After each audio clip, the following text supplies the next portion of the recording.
Hi, I'm Sean from dishonorablespeechandpolitics.com, and I want to talk about what may be a lot deeper and more elusive of a concept than it first appears: love. I'm not talking about romantic love, I'm talking about love that's more like what a parent feels for their child. On my website, I define love as a feeling that acts as a motivating force to bring about a net increase in value in the world. And I define value as usefulness to people in ultimately supporting and promoting life, supporting people's individual rights to their own lives and the products of their efforts, and in gaining positive experiences. Ultimately means taking into account the sum total of something's usefulness over the long term. So, what does all that mean? In simpler terms, if I love someone, I want them to have a good overall experience of life, and I'm motivated to do things to help ensure that they do. For example, if you're a parent, don't you want your child to be happy and healthy and not be attacked or have their stuff stolen? And I believe love in its purest form is wanting that for everyone in the world. This doesn't mean you love everyone equally, because some people may add more to your own positive experiences than others. For instance, your friends versus people you don't know. But I believe there's some base level of love for everyone. Similar to if you're a cat or a dog lover, you probably love all cats and dogs on some level, even if you have a few favorites. Also, I believe in its truest sense, your love for any given human never goes away, no matter how bad the things they've done are. For instance, I definitely don't love the things Hitler did. They were truly horrendous in my opinion. But I can still love him as a human being. All human beings are amazing, unique life forms that show me a piece of myself and have value and are lovable, no matter how destructive and hateful their actions may have been or are. When you're in a state of love, you feel joy at seeing others joyful. And when you see someone suffering or struggling, you feel their pain to some degree, and you want to help them, but in a way that's ultimately best for them. For example, if a child that you love does a bad thing, as long as it's safe to do so, you'll likely let them experience the consequences and take responsibility for their actions, even though this may be uncomfortable for them in the moment. This is because it will likely help them the most for the rest of their lives. Also, when you do things out of love, you don't expect or feel entitled to anything in return. Your child may hate you for holding them accountable, but you do it out of love anyway. Your love-based motivation can be added to by a projection into the future about how good or bad you'll feel about your actions. This relates to your conscience. I don't believe love can exist without one. Our conscience kicks in when we realize we destroyed value, thus keeping us on track to build rather than destroy value. I also don't believe love could exist without empathy or being able to try on what's going on for others.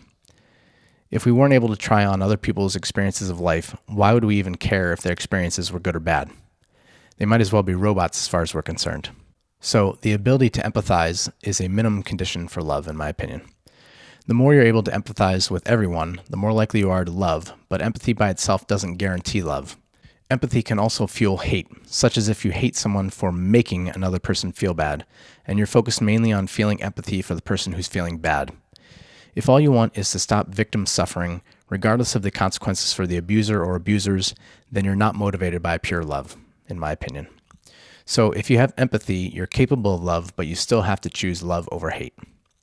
The strength of your love manifests in your actions or lack of actions and decisions.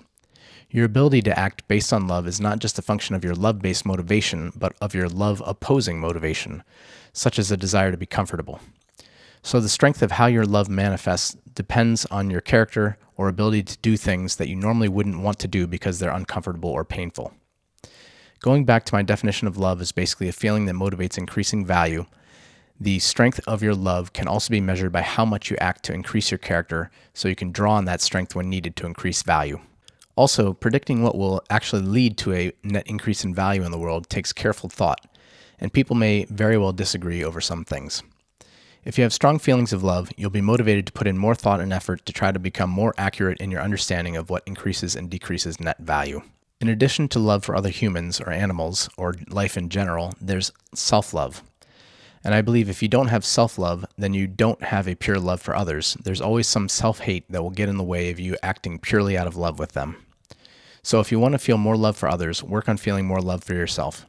Because no matter what you've done, no matter how bad you are at certain things, how unattractive you may be, or how unintelligent you are, you're lovable. You are lovable no matter what.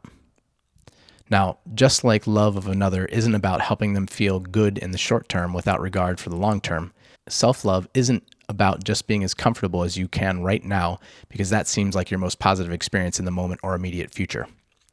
Self-love motivates you to go through some discomfort now to have positive experiences later, like a clear conscience and higher self-esteem. And it's based on feeling empathy for your future self. Practicing discipline and self-control can be motivated by self-love, and they're uncomfortable in the moment. They can also be motivated by hate or fear, such as fearing you won't be loved if you're overweight, so you don't eat that piece of cake.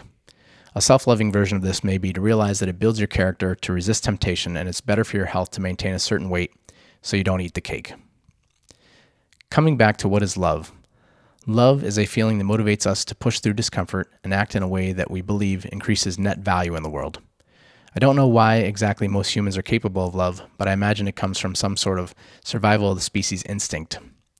Whatever the reason, I'm glad we have it, because the way I see it, it leads to much deeper, fuller, and richer experiences of life. Thank you for watching.